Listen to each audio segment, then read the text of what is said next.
Hi കൂട്ടുകാരെ, ഇന്നത്തെ പൊതിയിൽ എന്തെല്ലാം കറികളുണ്ടെന്ന് നോക്കിയാലോ. അതോടൊപ്പം തന്നെ നിങ്ങളുടെ വിലയേറിയ സപ്പോർട്ടും തീർച്ചയായും കൂടെ വേണം. നമ്മൾ ആദ്യം വെക്കുന്നത് ഒരു തോരനാണ്, പയറ് തോരൻ. അത് കഴിഞ്ഞതൊരു വെറൈറ്റി മീനാണ്, വരിമീൻ, പോള മീൻ എന്നൊക്കെ പറയുന്ന ഒരു തരം മീൻ. ഇതിൻ്റെ യഥാർത്ഥ പേര് ഇതാണോ എന്നറിയില്ല, അറിയാവുന്നവരെല്ലാം ഒന്ന് കമൻറ്റ് ചെയ്യണം. ഇത് വറക്കാൻ മാത്രമാണ് കൊള്ളാവുന്നത്, കറി വെക്കാൻ കൊള്ളില്ല എന്നാണ് പറയുന്നത്. നമ്മൾ 2 വറുത്തപ്പോൾ നല്ല ടേസ്റ്റ് ഉണ്ടായിരുന്നു.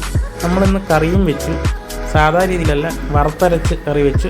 അതിനും തരക്കെട്ടില്ലാത്ത ടേസ്റ്റ് തന്നെ ഉണ്ടായിരുന്നു. അത് കഴിഞ്ഞ് ഇന്ന് അച്ചാറാണ് വെക്കുന്നത്, നാരങ്ങ അച്ചാർ. ഇന്ന് ചമ്മന്തിയില്ല, അതിനുപകരം ഒഴിക്കറിയാണ്, സാമ്പാറാണ്.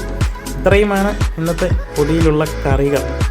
ഈ പൊതി ഇഷ്ടമായി കാണുമെന്ന് വിചാരിക്കുന്നു. നിങ്ങളുടെ ഓരോരുത്തരുടെയും വിലപ്പെട്ട സപ്പോർട്ട് തീർച്ചയായും കൂടെ വേണം. കൂടെ ഉണ്ടെങ്കിൽ മാത്രമേ ഓരോ ദിവസവും ഇതുപോലുള്ള വീഡിയോ ഇടാൻ സാധിക്കുകയുള്ളൂ. അപ്പോൾ നാളെ കാണുന്നവരെ എല്ലാവർക്കും ഓക്കെ, ബൈ.